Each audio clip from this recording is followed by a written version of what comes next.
Workplace safety, hostile customer de-escalation techniques. In most workplaces, especially those that involve customer interaction, whether it's in retail, field services, reception areas, job sites, or client homes, there's a reality we all eventually face. People don't always come in happy. Sometimes it's a misunderstanding, sometimes it's a delay, an unmet expectation, a financial issue, or just a bad day. But for whatever reason, an otherwise ordinary customer becomes agitated, confrontational, or even threatening. And how we respond in those first few minutes can make all the difference. This training is about safety, not just customer service. Because when hostility escalates, it doesn't just affect your mood or your shift. It can lead to verbal abuse, harassment, intimidation, or in some cases, even physical danger. In this section, we'll talk about what makes a customer hostile, why de-escalation techniques are essential for worker safety, the psychology behind customer aggression, and how your workplace can create a safer, more prepared response culture. Not every frustrated customer is hostile, but some take it further.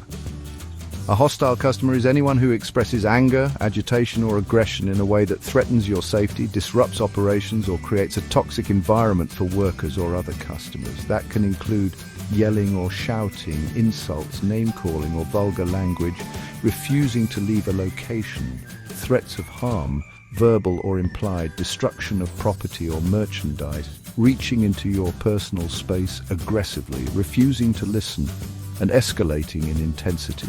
It's important to remember that not all hostile behavior looks the same. Some people explode quickly, others build slowly over time. Learning to recognize the signs early is key, and we'll talk more about those in the next section. But for now, understand this: hostile customers are not just a nuisance, they're a safety risk. De-escalation is the set of techniques used to calm someone down before a situation gets worse. It's not about giving in or being passive, it's about taking control of a tense situation without using force, anger, or threats in return. De-escalation matters because it helps prevent verbal confrontations from becoming physical. It reduces stress and emotional harm to employees. It protects other workers and customers in the area. It limits liability and prevents legal issues for the company. It shows professionalism and builds trust, even with upset clients. Some workers believe that handling a hostile customer means matching their energy or pushing back. But more often that makes things worse. When tensions are high, even a slightly raised voice, a poorly chosen word, or the wrong facial expression can trigger escalation. That's why de-escalation techniques focus on remaining calm, listening carefully, using respectful, non-threatening language, maintaining control of your own emotions and posture, redirecting the conversation toward resolution, not blame. These are not just good customer service skills. They are personal safety strategies. Let's pause for a moment to understand where customer aggression usually comes from, because understanding what's happening in someone's mind can help you choose the right strategy to respond. When people feel ignored, disrespected, trapped, embarrassed, or helpless in a situation, they often lash out. Hostility becomes a way to regain control. In fact, most customer anger has nothing to do with the individual employee they're speaking to. It's often about the situation, or how they perceive the situation. They may think, no one is listening to me, this is unfair and I don't have any options. I've been disrespected or treated like I don't matter. I'm being blamed for something that wasn't my fault. Sometimes the customer isn't even angry at your company. They're carrying stress from home life, finances, or personal issues, and this moment becomes the outlet. That doesn't excuse hostile behavior, but it explains why a calm, respectful, and controlled response often works better than a defensive or dismissive one. Here's something many companies get wrong. They treat hostility as a customer service issue first and a safety issue second. But ask any worker who's been cornered, screamed at, or had something thrown at them. It's not just about making a sale or keeping a customer happy. It's about getting home safe. That's why training in de-escalation is just as important as training in CPR or first aid. You may not use it every day, but when you need it to work. Hostile customers can trigger trauma in employees, create a hostile work environment if not addressed, disrupt teams and reduce morale, lead to burnout, turnover, and absenteeism, and in some cases, they may become a repeat threat if no action is taken. Every incident matters, and every employee has a right to a workplace where aggression is taken seriously, and safety comes first. It's not just about what you, as a frontline employee or team leader, can do. It's also about what systems and support your workplace provides. A safe, prepared workplace should offer clear policies on how to handle customer hostility, training and role-play scenarios for de-escalation, incident reporting procedures that are simple and supported, post-incident debriefs or support, especially after traumatic events, the ability to remove or ban repeat offenders when appropriate. If you've ever felt like you were left alone to deal with a dangerous situation, that's a sign of a policy failure, not an individual weakness. It's also critical that employers listen to frontline workers. You're the first to know when a customer is starting to push boundaries. If your warnings are ignored, that's a systemic risk. That's why open communication, regular check-ins, and worker-driven solutions are part of any healthy workplace safety culture. To wrap up Section 1, let's recap what we've covered. A hostile customer is anyone whose behavior poses a threat to your emotional or physical safety. Hostility can include yelling, insults, threats, or invading your space. De-escalation techniques are designed to reduce tension before it becomes dangerous. Most customer hostility is rooted in stress, frustration, or a perceived lack of control, not personal malice. Treating these situations as safety issues, not just service problems, changes the way your team responds. And finally, workplaces must provide training, reporting procedures, and post-incident support. In the next section, we'll begin building your de-escalation toolkit. We'll talk about how to recognize the early signs of a brewing confrontation, how to adjust your body language and tone, and how to create space, literally and figuratively, before things spiral, because the best way to handle a dangerous situation is to stop it before it starts. Hostile situations rarely come out of nowhere. Most of the time, there are signs, subtle cues, shifts in behavior, or changes in tone that tell us someone is becoming agitated. The key to avoiding conflict isn't just knowing how to respond once a customer is yelling. It's about recognizing the moment things start to head in the wrong direction and taking action before they boil over. In this section, we'll teach you how to identify early warning signs, manage your environment, and adjust your own behavior to prevent escalation before it begins. The first step is learning to spot the signs that someone is becoming upset or emotionally charged. These signs usually appear before any direct threat or aggressive outburst happens, and they fall into two major categories: verbal and non-verbal. Verbal warning signs include a rising tone of voice or frequent interruptions, sarcasm or passive-aggressive comments, repeating the same complaint multiple times, demanding to speak to a manager without hearing an explanation, and using blame-heavy language like "you people always" or "this is ridiculous." These are indicators that the customer is no longer focused on solving a problem. They're emotionally reacting to a perceived injustice, delay, or disrespect. Non-verbal warning signs often include clenched fists or jaw, restless movements like pacing or shifting from foot to foot, deep, audible sighs or heavy breathing, glaring or intense eye contact, and standing too close or suddenly changing posture or position. A customer's words might still sound professional, but their body language will tell you how they're really feeling. By noticing these signs early, you gain time to pivot the conversation or alert someone else if needed. Situational awareness isn't just for first responders, it's a skill everyone who works with the public should develop. When dealing with a potentially hostile customer, always consider the environment around you. Are you near an exit? If things escalate, you should never feel cornered. Are you alone or is a co-worker nearby? Quiet areas are more vulnerable. Are there objects nearby that could become hazards?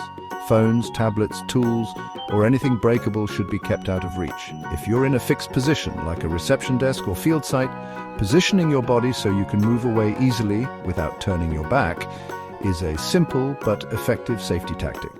Even subtle adjustments like stepping to the side or placing a counter between you and a customer can help diffuse tension and keep you safe. Sometimes well-meaning responses can unintentionally make things worse. If a customer is frustrated, they're already primed to interpret tone and word choice as disrespectful, even when it isn't. Avoid interrupting, even to clarify or correct, using phrases like "that's our policy" without context, speaking over them or raising your voice to match theirs. Dismissing concerns with phrases like "calm down" or "it's not a big deal." Instead, focus on listening fully, acknowledging their frustration and offering practical next steps, even if the solution isn't immediate. What you say matters, but how you say it matters just as much.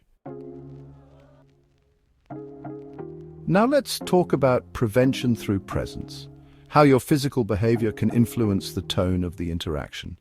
Your goal in a tense moment is to appear calm, open, and in control, without being confrontational or dismissive. You don't have to agree with someone to show them respect. Try this. Use a soft, steady voice, even if they're loud. Keep an open posture, arms at your side, not crossed. Maintain respectful eye contact, but don't stare them down. Take slow, even breath. This helps regulate your own tone. Pause before responding. Give them space to speak and hear themselves. Sometimes just giving a customer a few seconds of silence can help them hear how elevated they've become and start to calm down on their own. You can also change the tone of the conversation by simply stepping back, offering a seat, or offering to get help. These actions signal empathy and control, two powerful de-escalation tools. Hostility doesn't appear out of nowhere. It builds, and when you're trained to recognize the signs, you gain the ability to shift the outcome. To recap, watch for verbal and non-verbal cues that someone is escalating. Stay aware of your surroundings and never allow yourself to be cornered. Be mindful of your own words and tone. Even when you're right, delivery matters. Use open posture, steady breathing, and a calm voice to set the tone. Sometimes, just a moment of patience and empathy can stop a situation from boiling over. In the next section, we'll move beyond prevention and get into active de-escalation techniques. Sometimes, even with all the early warning signs and preventative awareness, a customer still reaches a boiling point. They're yelling, they're pointing, they're not just upset, they're confrontational. So now what? This is where real-time de-escalation becomes critical. In this section, we'll walk through what to say, how to say it, and what to do when a customer is already hostile. Because communication isn't just how we solve problems, it's how we stay safe. When someone's angry, your words, and the way you use them, can either pour fuel on the fire or start to calm the storm. The first rule is simple: let them speak. Interrupting someone in a heightened emotional state, especially to correct them, can escalate the tension. Give them space to vent, then respond with active listening. That means nodding occasionally to show engagement, keeping a neutral expression, reflecting what they said back to them in your own words. For example, "So what I'm hearing is that your order was delayed and no one followed up when you asked for a call back." This kind of statement acknowledges their frustration without agreeing or disagreeing. It helps the customer feel heard, and that alone can lower their emotional temperature. Use calm, even speech, and avoid combative phrases like "calm down, that's not my fault, that's our policy," without context. Instead, try "let's see what we can do to resolve this. I want to help, and I'm here to listen. Can you help me understand what happened from your point of view?" When you keep your voice low and steady, you signal control and encourage them to match your tone. Sometimes what you don't say is just as important as what you do. Your body language should communicate calm and professionalism. That means keeping your arms at your sides, not crossed, facing the person at an angle, not directly squared up, which can feel confrontational, maintaining neutral but attentive eye contact, and avoiding sudden movements, sighs, or eye rolls. It's also important to be aware of your physical positioning. Stand a few feet away to avoid invading personal space, but make sure you're not boxed in or blocked from an exit. If needed, position a counter or desk between you and the customer for a sense of safety and structure. Sometimes being calm isn't enough. You may need to set firm but respectful boundaries. If a customer becomes verbally abusive, crosses into personal threats, or refuses to listen, it's appropriate to draw a clear line. For example, "I want to help, but I can't continue if you're shouting, or if you continue using that language, I'll have to end this conversation. Another one could be, I'm here to resolve the issue, not to be yelled at. One effective method is called the broken record technique. That means repeating the same calm statement, word for word, if the customer keeps interrupting or escalating. Example, I'm here to help, but I can't continue while you're shouting. Customer yells again, I'm here to help, but I can't continue while you're shouting. Customer persists. I'll need to end this conversation now and notify my supervisor. By staying consistent, calm, and predictable, you reinforce boundaries without raising your voice or engaging emotionally. Let's look at a quick example of bad versus good de-escalation. Bad response, customer. This is the third time you people have messed up. What's wrong with you, employee? Look, I didn't do anything wrong. That's not my fault. Result, the customer gets more angry, feels dismissed, and the situation escalates. Better response, customer. This is the third time you people have messed up. What's wrong with you, an employee? I understand this has been frustrating for you. Let's go over what's happened so I can try to fix it. Now the customer feels acknowledged and the door is open for resolution. Sometimes, even with all the right techniques, de-escalation fails. A customer may continue to escalate beyond what's safe. That's when it's time to disengage, get help, and report the incident. In the final section, we'll cover exactly what to do when things go too far, how to protect yourself, follow workplace protocols, and document what happened the right way. Let's continue with section 4, when to disengage, get help, and report. Most of the time, de-escalation works. A calm tone, respectful words, and steady posture can steer a tense interaction back toward resolution. But not always. Sometimes a customer continues to escalate, raising their voice, making threats, or creating a situation that feels dangerous or out of control. When that happens, it's critical to remember your safety comes first, not the sale, not the schedule, not the customer's satisfaction.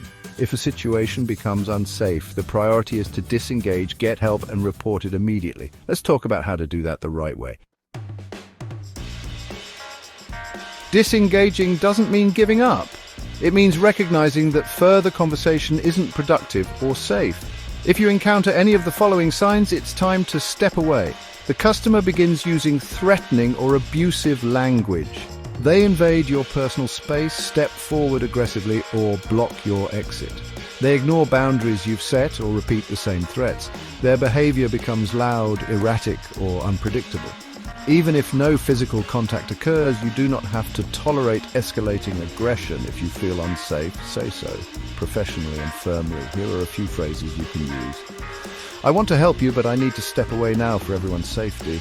This conversation has become unsafe. I'll be notifying my supervisor. I'm ending this interaction now. Help is on the way. If possible, step away calmly without turning your back. Don't run or show fear. Just exit the situation smoothly, alerting a coworker or supervisor on your way out. Every workplace should have a clear protocol for dealing with hostile individuals. That might include notifying a supervisor or site lead immediately, pressing a panic button, calling security, or using an emergency intercom, calling 911 if the threat escalates to physical violence or you feel truly in danger. You should never be punished or criticized for requesting help early.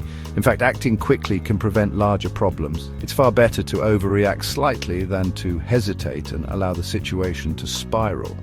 If your workplace has a buddy system or silent signals, use them and always stay aware of your escape routes, especially if working alone or in the field. Once the situation is under control and you're safe, the next step is to file a report. This is just as important as what happened in the moment. Even if no one was injured, and even if the customer eventually calmed down, the incident still needs to be documented. Your report should include the time and location of the incident, the name or description of the individual, if known, what was said or done, your response and actions taken, names of any witnesses, co-workers, or others involved. This documentation helps your workplace identify repeat offenders, adjust safety procedures, Support disciplinary or legal action if necessary, and most importantly, protects you legally and professionally. If the experience was especially upsetting, speak to someone, whether it's HR, a supervisor, or a trusted co-worker. Don't carry the stress alone. Hostile encounters can be traumatic, and asking for support is a sign of strength, not weakness. Let's take a moment to review what we've covered in this training. In Section 1, we defined hostile customers and learned why de-escalation is critical, not just for service, but for safety. In Section 2, we discussed early warning signs and how to prevent situations from escalating in the first place. In Section 3, we practiced verbal and non-verbal techniques to calm customers down in the moment. And now in Section 4, we've learned when to step away, how to get help, and how to report incidents the right way. Here's what we want you to remember. You are never required to endure aggression in the workplace. You have the right and responsibility to protect yourself and others. De-escalation isn't about letting things slide, it's about staying in control. And speaking up even after the incident helps build a safer environment for everyone. Workplace safety starts with preparation, awareness, and communication. Whether you're in a retail store, a construction site, an office, or a home visit, the way you respond to conflict matters. Thank you for completing this training. Stay calm, stay safe, and know that your voice makes a difference.